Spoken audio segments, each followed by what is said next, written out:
ও বন্ধুরা আমার, তাকে দেখো নবীর সাহাবীরা কেমন ভালোবাসতো।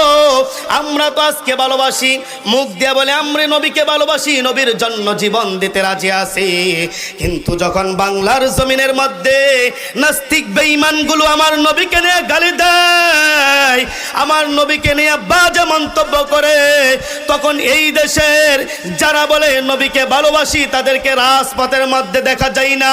ও বন্ধুরা আমার, ইব্রাহিমপুরের মুসলমান শোনো, আমাদেরকে যদি আমাদের নবীর জন্য ডাক দেয়, নবীর জন্য জীবন দিতে হবে, নবীর জন্য রক্ত দিতে হবে, নবীর জন্য কাফনের কাপড় পরতে হবে। কোন কোন মুসলমান তৈয়ার আছো? একটা হাতও নিচে রাখবেন না, দুইটা হাত তুলে দেখায়া দেন আমরা আমাদের জীবনের চাইতে রাসূলকে বেশি ভালোবাসি। ঠিক কিনা চিল্লা কও।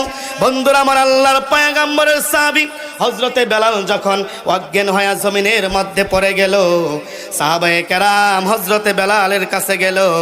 নবীর সাহাবী হযরতে নবীর নাতি হযরতে হাসান সেখানে দাঁড়িয়ে গেল, বাকি আজানটা দিয়া দিল। দূর থেকে যারা দৌড়ায় আসতেছে মদিনার মধ্যে বেলালকে দেখবে, ও বন্ধু বেলালকে দেখার জন্য আসবে। দূর থেকে মানুষ বলে, কিরে বেলালের কণ্ঠে অর্ধেক আজান শুনেছি, আর আজান কোথায় শোনা যায় না, মনে হয় রসুল আর সে বেলাল আজান দিয়া, আজান বাদ দিয়া রসুলের সাথে সাক্ষাৎ করে চলো না আমরা আরো দ্রুত চলে যাই। সমস্ত মানুষগুলি বেলালের কাছে চলে আসলো, দেখে হযরত বেলাল অজ্ঞান হয়ে জমিনে পড়ে আছে। বেলালকে তোলা হলো, জিজ্ঞেস করা হলো, ও বেলাল কি হয়েছিল তোমার, অজ্ঞান হয়ে যাওয়ার কারণটা কি? হযরতে বেলালকে এই কথা বলার পরে বেলাল ডাক দিয়ে বলে, সাহাবীরা তোমরা নবীর নাম শুনলে তোমার নিজেকে ঠিক রাখতে পারো, আমি বেলাল নবীর নাম শুনলে আমাকে ঠিক রাখতে পারি না, আমি বেলাল নবীর নামটা উচ্চারণ করলে আমার চেঞ্জ ঠিক থাকে না, অজ্ঞান হয়ে জমিনে পড়ে যায়। আল্লাহু আকবার বলেন। ও বন্ধুরা আমার, শুধু তাই নয়, আল্লাহর নবী একটা উট দিয়া চলাফেরা করত, যেই উট দিয়া নবীজি যুদ্ধের ময়দানে যাইতো, কালিমার দাওয়াত দেওয়ার জন্য যাইতো। ওই উটটা নবী দুনিয়া থেকে বিদায় হয়ে যাওয়ার পরে হাদিস শরীফের মধ্যে আসছে, সাহাবীরা উটকে নিয়ে যায়, উট খাবার কিন্তু নবীর ওই উটটা খাবার খাইতে চাই না। হাদিস শরীফের মধ্যে আছে, যতদিন পর্যন্ত ওই উটটা দুনিয়ার জমিনের মধ্যে বেঁচে ছিল ততদিন পর্যন্ত কোনোদিন খাবার খাই না। ওই উটটাকে একদিন সাহাবীরা গোসল করানোর জন্য নিয়েছে, উট লাফ দিয়া কুয়ার মধ্যে পড়ে আত্মহত্যা করে দুনিয়া থেকে বিদায় হয়ে গিয়েছেন। বন্ধুরা আমার, ওই সাহাবীরা কেমন নবীকে ভালোবাসতো, একটা উট নবীকে ভালোবাসছে, যার কারণে আল্লাহর পয়গম্বর বলে গিয়েছেন, দুনিয়ার মানুষেরা শোনো, আমি রাসূল যখন জান্নাতের মধ্যে যাব, আমি উটের উপরে বসা থাকবো, বেলাল উটের রশি ধরবে, আর উটও আমি রাসূলের সাথে জান্নাতে চলে যাবে। চিল্লা বলেন সুবহানাল্লাহ। ও বন্ধুরা আমার, আমরা সেই নবীকে ভালোবাসি, মুখ দিয়ে বলি, কিন্তু আমাদের আচার ব্যবহার দিয়া নবীকে যা ভালোবাসি ওই জিনিসটা প্রমাণ করতে পারি না।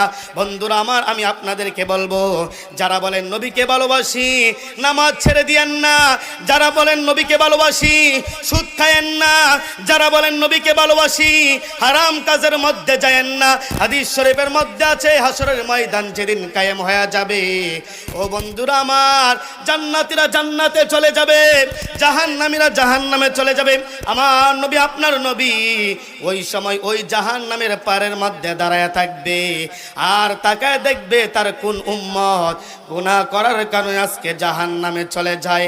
আল্লাহর পয়গম্বর বলবেন, উম্মত তোর জন্য তায়েফের জমিনে মার খেয়েছি, ও উম্মত তোর জন্য রক্ত দিয়েছি, দাঁত মুবারক শহীদ করেছি, উম্মত রে এই পৃথিবীর জমিনের মধ্যে ইসলাম কায়েম করতে যাইয়া আমার নবীর আপনার নবী কত মার খেয়েছে, কত রক্ত দিয়েছে, কিন্তু আজকে আমরা নবীর আশিক দাবি করি, নবীকে ভালোবাসি কিন্তু নবীর সুন্নাত মানতে রাজি না, নবীকে ভালোবাসি নামাজ পড়তে রাজি না, নবীকে ভালোবাসি হারাম কাজ ছাড়তে রাজি না। ও বন্ধুরা আমার, শোনো, নবীকে ভালো এমন ভাবে বাসবা সাহাবায়ে কেরাম যেভাবে ভালোবাসছেন, আল্লাহর পয়গম্বরের একজন সাহাবী ছিল, ছোট্ট মানুষ, নাম তার তালহা। তালহার বাবা যখন নবীর কাছে কালিমা পড়ে মুসলমান হয়েছে, বন্ধুরা আমার, তালহার বাবা চলে গেল রসুলের দরবারে।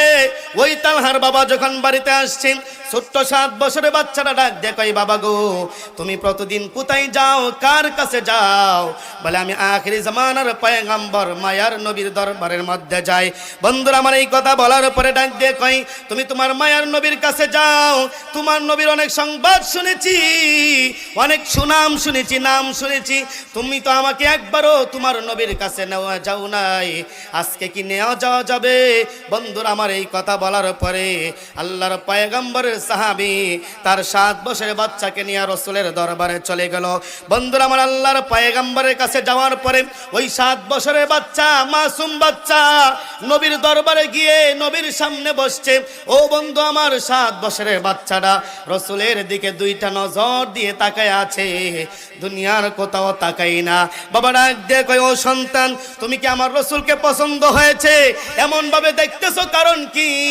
বাবাকে ডাক দে, বলে, বাবা, তুমি আমাকে কত জায়গার মধ্যে নিয়ে গিয়েছো, দুনিয়ার কত জায়গার মধ্যে গিয়েছি, কিন্তু তোমার রসুলের মতো এত সুন্দর মানুষ পৃথিবীর জমিনে আমি আর কাউকে দেখি নাই। সুবহানাল্লাহ চিল্লা বলেন।